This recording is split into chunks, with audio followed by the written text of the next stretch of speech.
comes first. You're watching WECT News. Catherine Godwin stopped by our television station a few weeks ago. It was her first visit here in many years.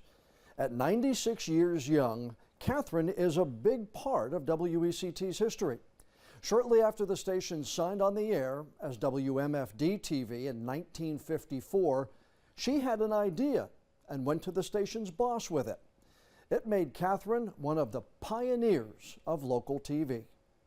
I tried to make it educational and entertaining, both, and that isn't easy. No. The history on the walls here at WECT is a trip back in time for Catherine Godwin. After all, she lived it. In 1954, weeks after the station first signed on the air, she went to Channel 6's general manager with an idea. I was in Virginia, and there was a lot of children's shows on, and Johnny was carried away with my little son.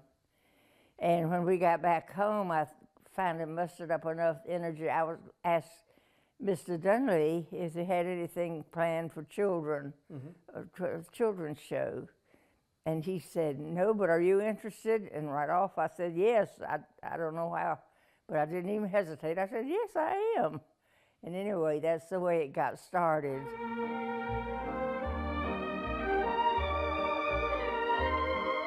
Catherine's idea turned into Kiddie Time, and the program quickly became a huge success.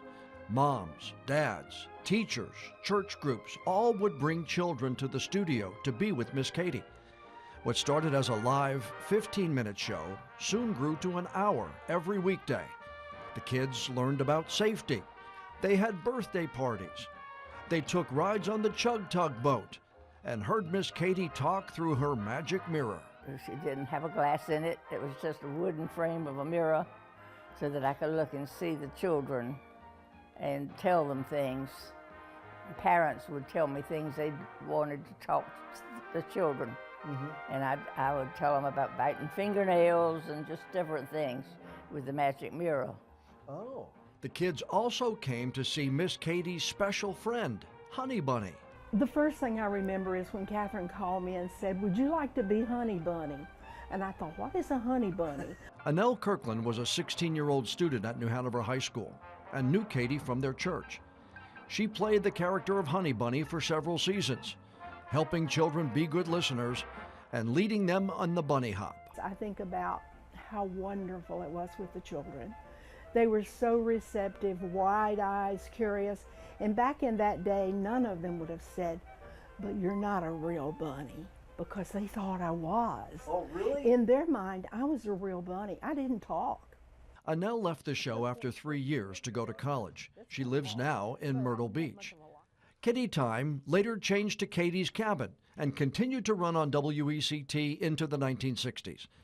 The two former stars had not seen each other in person in decades until we hosted a surprise reunion. I'm your honey bunny. My goodness gracious. Oh, a little honey bunny. I'm so glad to see you. Do you know how long it's been, Katy? How long? Yes. A long time, honey. 60 years. 60 years? Since we've been together. Has it? And it flew by, didn't it? Well, some days I feel it. Some days. Miss Katy and Honey Bunny spent the afternoon telling Kiddie Time stories. Here we are, and guess what we were doing? We were in the parade. The Azalea Festival. Remembering that the kids at home thought they lived in TV land. Ran up to me and said, Miss Katy, how did you get out of my TV? That's so cute. And what did you say? I said it was magic. I couldn't think of anything else to say. Worked. And it worked. And looking back on how, in the earliest days of Wilmington television, they blazed a trail for others to follow. Because we were the beginning. Yeah, we just kind of came natural. That's what I was, it was just. I didn't even think about us being on television and everybody seeing us. It was just, what we did. Yeah, those good days, Annelle. Yes, yes. And today's a good day. Yeah. We're blessed. Catherine worked here at WECT for many years after her Katy's Cabin show ended. She did commercials, worked with the sales folks, until leaving here in the early 80s. Annelle went from being Honey Bunny to have a long career in media, working in radio and TV before she retired in Myrtle Beach. These two women helped build WECT into the legacy television station it continues to be 70 years later.